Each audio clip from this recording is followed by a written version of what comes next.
way, please help me welcome and mga clap emoji naman dyan for our first guest. Wala pong iba from Canada, Miss Maria Janet. Yan, nasan kaya siya? Andyan lang Andito yan. po ako, Coach. Ayun. Nandiyan na ba? Nandyan? Para Andito po ako, ma-add Coach pin natin, Pers. no? Ayan, congratulations Janet. Si Janet po ay latest natin pinaka bagong-bagong gold, no? Wow, wow. Napakasipag, alas 6 ng umaga gising na sa Canada para umattend sa atin, no absent, no? Laging Grabe, no? present dito 'yan. Kaya hindi po ako magtataka ilang months, no? Magda-diamond to, Correct, magda-diamond. correct. Okay, Janet, pakikwento mo naman yung pakilala ka and then konting story about you. Ayan, tsaka ano yung nagustuhan mo rito sa Live Good. Okay, Oh, your the floor is yours. okay. Nako, hello po. Good evening, everyone. Hello good evening sa inyo and good morning dito sa atin from Canada. So, ano ba? How would I start? Ayan, so I just started Live Good last week of February mga 26 to 28 yon, no? So anyway, first things off, bali, I am Maria Jeanette. You can call me Janet, you can call me Jet. Yan, so mostly I'm being called Jet. Yan. And I'm based in Canada. By profession, I am a healthcare worker.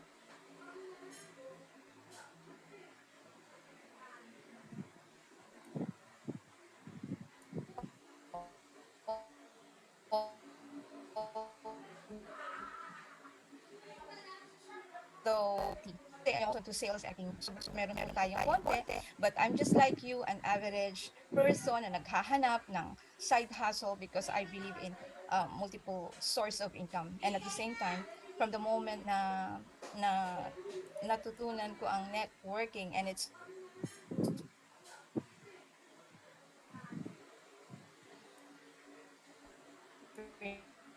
principle good, no? So hindi po ako kasing lupit ng mga coaches natin na they have really a big network. Yan.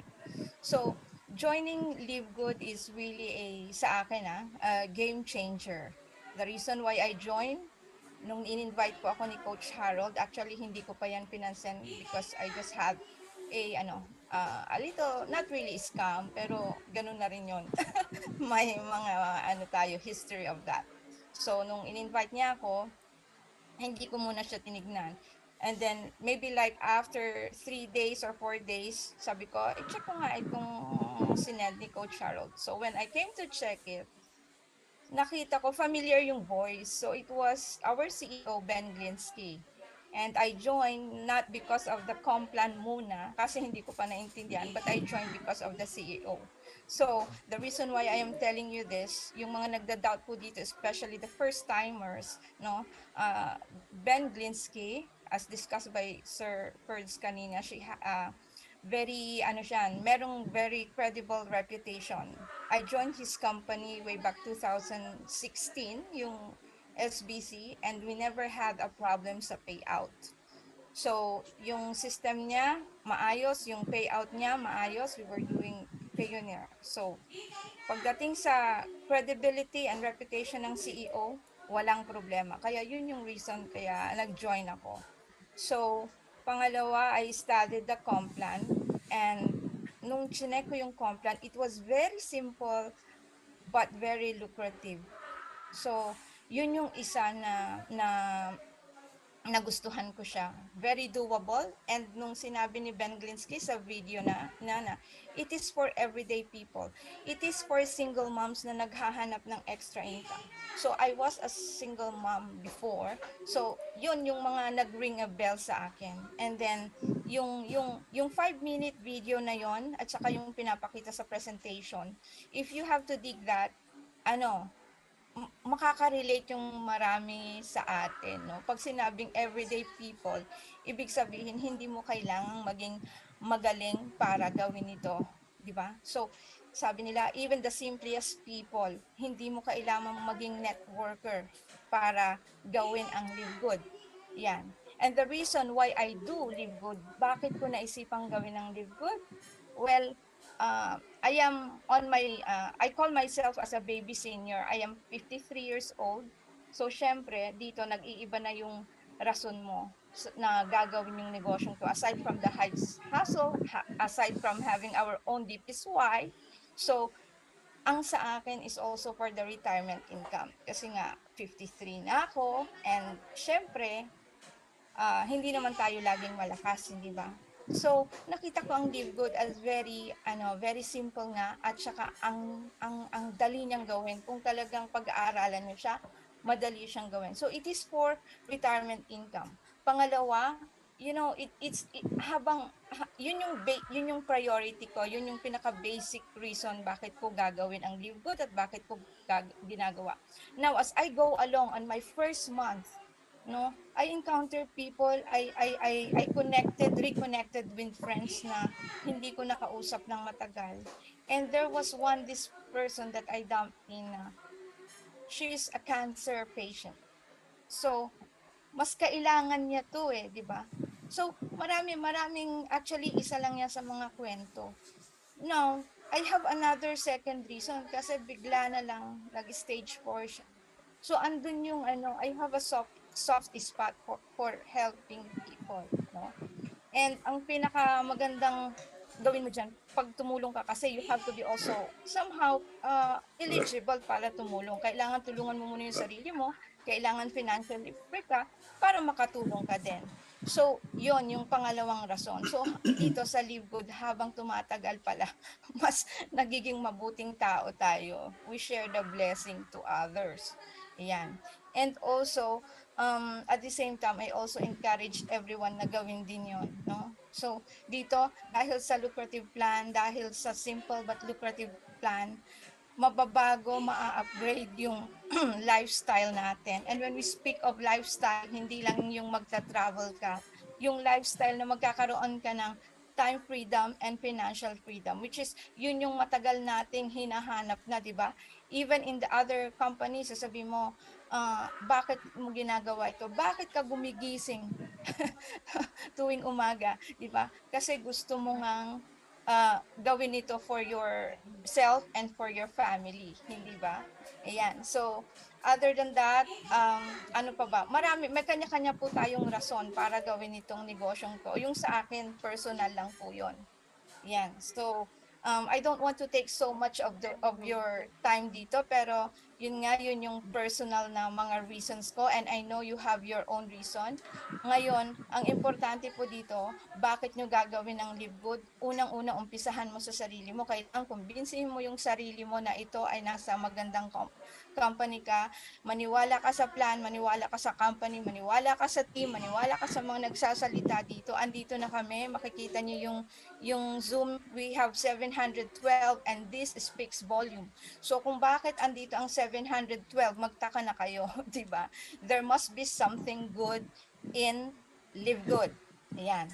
So, lastly, which is very important, lang sa mga members na dito and sa mga leaders and yung mga bago pa lang, ito lang ang gagawin natin dito. We just have to do the GPS, get in, pumasok po tayo, nakapasok na po tayo, yung mga hindi pa mapasok, get in, lock in your position. Pangalawa, plug in. When you say plug in, explore your back office, learn it, pag-aralan mo isa-isa dahil pag hindi mo pinag-aralan yan, hindi mo maduduplicate din yung sarili mo. Kahit na magaling po yung upline natin, pag hindi nyo po inobligay yung sarili nyo pag-aralang negosyo, hindi mo maiduduplicate yung sarili mo, hindi mo maipapasa yon. So this is just a transfer of energy, no? So ngayon, pag nagkaroon ka ng passion na gawin to, passion is energy and energy is passion. So magiging automatic na yan lahat atin, no? Yan, automatic na ang pagising mo ng umaga, hindi mo kailangan ng alarm clock. Dito, alas 6 gising na ako dahil 7 o'clock, andito si Coach Fernan. Kahit na paulit-ulit yung presentation, I'm still doing it dahil meron akong laging napupulot ng nuggets of wisdom sa kanya. At the same time, natututo ako doon sa ang tawag nito, sa mga nuggets of wisdom niya, no? Kung minsan may kurot, real talk, practical, walang sugar coating. Ayan. And of course, yung reason bakit kailangan natin gawin to, well, I'll give you more reason. We have the best products, we have the best plan, we have people andyan nagsusuportahan tayo. Wala nang, don't look at downline, upline, crossline. Wala na po. We are in a team. Yan. And then also the pay plan, very lucrative siya. Saan ka nakakita? $25 monthly, referral bonus, matrix income. It is more than 25 cents ang ano po natin dito. Ang kitaan po natin, it's just more than 25 cents. Although hindi tayo, sabi nga nila, binanggit nila, you can earn even without sponsoring. Totoo yan. Na we can earn even without sponsoring. Sponsoring is not required, but it is highly encouraged. Bakit? Dahil pag nag-sponsor ka ng 2 tao, bawi mo na yung capital mo. Yan. And at the same time, later on, yung matching, malaki din. So, there are really a lot of reasons, and I am sorry kasi I am so excited about this. I just want to transfer the energy kasi sabi nga ni Coach Fernan, as always, law of attraction. I always believe in law of attraction. Kagaya, believer ako ng law of attraction. So, ina-attract ko din kayo na i-share ito because everything in this world is energy. Yun nga, di ba? Even money is also an energy. So dito, mag-transferan lang tayo. Yung excitement nyo, yung gigil nyo, we are all grinding here, ipasa nyo lang.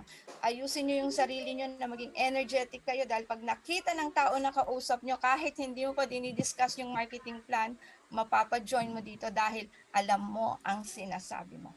Ayan. So, I think I've said so much po kasi alam ko po this is a special training. So, i-shortcut ko na lang po yun. So, yun na lang po muna, Coach Fernan, and to everyone, thank you for giving me the opportunity po for speaking in this Zoom meeting. And of course, as we always say, see you all at the top. Thank you. Wow. Grabe. Congratulations, Maria Janet. Yan, from Canada. Clap emoji naman po para kay Janet. Magpasalamat tayo sa kanya. Yes, Okay. Galing, no? Oh, nahawaan ba kayo ng energy ni Janet? Si Janet po sa ating lahat, siya po ang isa sa may pinaka experience na nakasama na po niya ang ating CEO, Ben Glinsky. Yan. And marami tayong makukuhang idea sa kanya, no? Kung gaano ka ayos mag-handle ng kumpanya si Ben Glinsky. Usually, di ba, ang isang tao, pag inayawan mo, susundan mo pa ba? Of course, hindi na, di ba, Coach Bird? correct. Si Janet, nung nakita si Ben, sinundan na naman di ba? Hindi pa naiintindihan. Hindi pa naintindihan Join yung complan, nalaman pa lang niya na Ben Ben Glinsky. Glinsky, ang may-ari, ang CEO. Oh, join ako dyan. Pero nung ini-invite siya, ayaw niya, di ba? Kasi baka scam na Scam. naman. Or Yeah. Yan ang mga napupulot natin sa sharing ni Janet. Pero nung nalaman niya na Ben Glinsky ang CEO and founder, nag-decide agad siya kahit di niya pa alam yung marketing plan. Thank you, Janet, no? Sa akin, ang lakas ng dating nun. Lalong tumaas yung Coach Ferdy, Belief. yung belief ko na nasa tamang tayo, owner, no? Ben Glinsky, our founder and CEO. Galing, no? Si Tim Miller, nabalitaan ko, ganun din, no? Kasama rin niya si Ben, no? Nandoon Yes. din siya sa company ni Ben. Sinundan niya rin si Ben. Tingnan mo naman, nasaan si Tim Miller ngayon, no? Isa sa talagang gigil, excited. Parang first timer lagi, no? Pag nagsasalita si Tim Miller, matindi kung nag-a-attend po kayo ng international call o training.